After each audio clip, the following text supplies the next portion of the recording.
Mga kachika, ito na nga ang pasabog na gumulantang sa mundo ng kilig pag-ibig at showbiz. Clea Pineda at Catrice Kirulf tapos na. Sa Fast Talk with Boy Abunda noong Biyernes, July 18, 2025, inamin mismo ni Clea habang halos mapaiyak at punong-puno ng emosyon na the end na ang kanilang 3 taon pagmamahalan. May kanya-kanya kaming priorities. Mutual ang decision, mutual ang breakup. Hindi na kami nakakatulong sa isa't isa, parang pinupull down na lang namin ang isa't isa. Aray, Beshi, parang teleserye ang linya ni Clea, di ba? Yung tipong season finale na may luha, pero may respeto pa rin sa ending. At kahit daw masakit, wala siyang pinagsisisihan. Inilaban namin siya. Wala akong regrets. Ang dami kong natutunan kay Kat. About love, about life.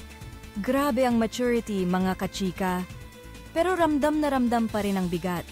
Kabisado raw nila ang isa't isa, okay ang dynamics, pero dumating na sa puntong kailangan na nilang piliin ang sarili nila. At eto pa ang twist. Bago ang interview, nagpaalam pa si Clea kay Kat na magsasalita siya tungkol sa breakup. Oo, Besh, may respeto pa rin. Ibinibigay ko rin sa kanya yung healing process niya at may healing process din ako. Pero teka, hindi pa dyan nagtatapos ang chika bomb. May mga netizens ang naghinala na may third-party issue. Dahil sa ilang cryptic posts ni Kat sa social media, umingay ang bulong-bulungan. Kaya agad siyang tinanong ni Tito Boy, "Nag-cheat ka ba?" Ang sagot ni Clea, "No." Sobrang proud akong sabihin yon. Hindi ko kayang gawin yon kay Kat. Masyado ko siyang mahal. At nang tanungin kung si Catrice ba ang nag-cheat, knowing Kat, hindi niya kayang gawin yon kahit kanino. So, no. Boom! Klaro, linis, walang bahid ng paninira. Pero syempre, hindi maiiwasan ng kirot.